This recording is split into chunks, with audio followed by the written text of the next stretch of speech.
I will start off with a few conversations I've had with anonymous people regarding the subject I'm about to introduce you to. Person number 1. I haven't really felt off these days because it mostly happens when I'm depressed. But when I'm depressed, I'm like depressed. And I feel spaced out and insane.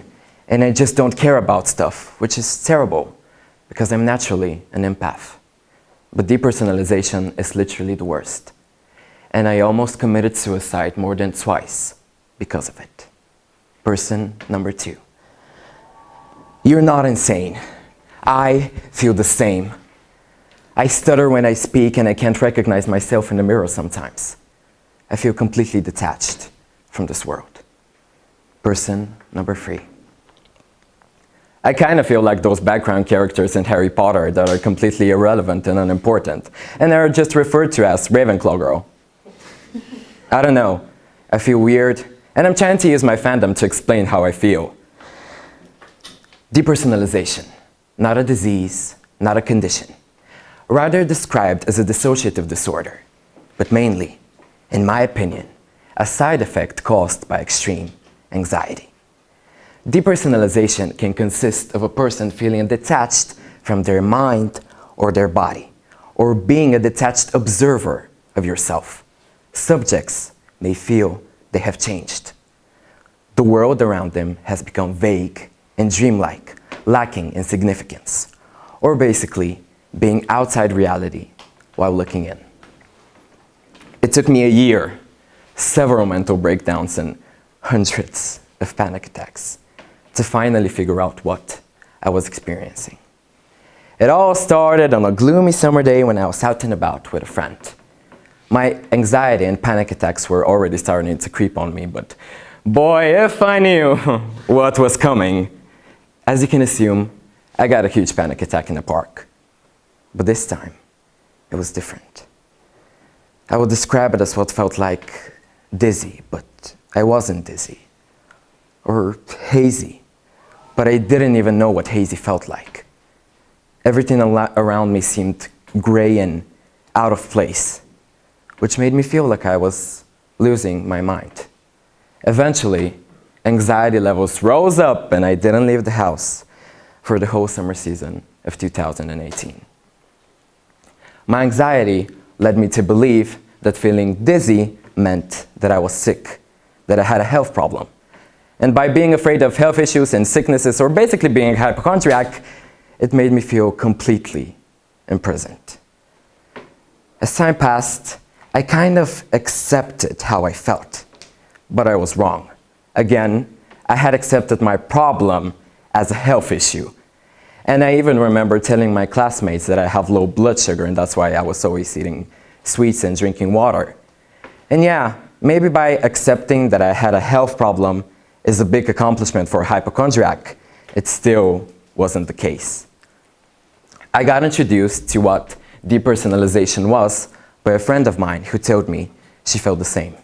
She showed me a YouTube video about it, and it scared the crap out of me.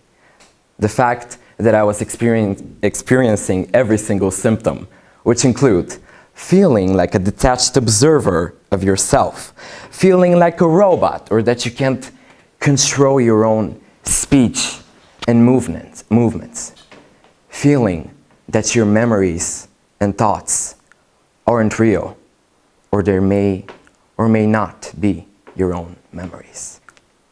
A few weeks of panic attacks later, I decided to completely avoid everything I knew about depersonalization and forget about it because I was afraid. And in the almost 18 years of life that I had on this world, a lesson that I am sure to have learned is running away from something that you can't escape and you have to experience only makes you suffer. Depersonalization has no cure. In fact, the one lesson that you can learn from this disorder is adaptability. Because adapting to not feeling real or that anything around you is real is kind of hard in daily life situations.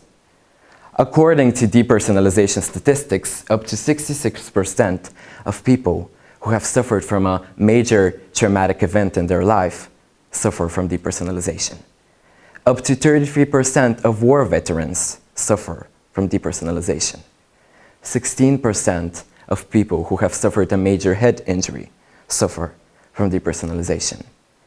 And up to 74% of people with anxiety suffer from depersonalization. Resisting your emotions, whatever type of emotion that there is, only makes it harder. As humans, we were told since we were little kids that we should stay away from pain, that we should stay away from anything that has to do with pain. But in life, there's always a plus and a minus. And as long as you're running away from that minus, it's gonna come back and meet you.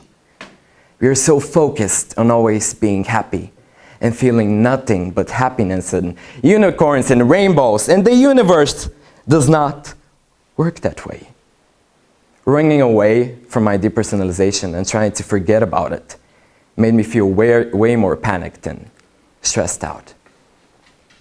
Another world law that I can say that I have learned from my disorder is that the harder you want something, the harder you get it. And the harder you want to get rid of something, the harder you get rid of it. So how did I get rid of my panic attacks, anxiety, depersonalization? I started wanting them. I knew that I had to accept what feeling insane felt like to feel sane again. My goal was to make depersonalization my favorite feeling. And once in a while, when my depersonalized thoughts come again, which include, am I even real? I say to myself, maybe you're not. Who cares? At least you're hot. Or, am I a schizophrenic? Shut up, Karen! Or, is everything a simulation? You will never know. To all the people who may experience what I have been through with my disorder, my advice is, dive into it, feel it, accept it. Accept it as a new way of seeing, feeling, and living through things.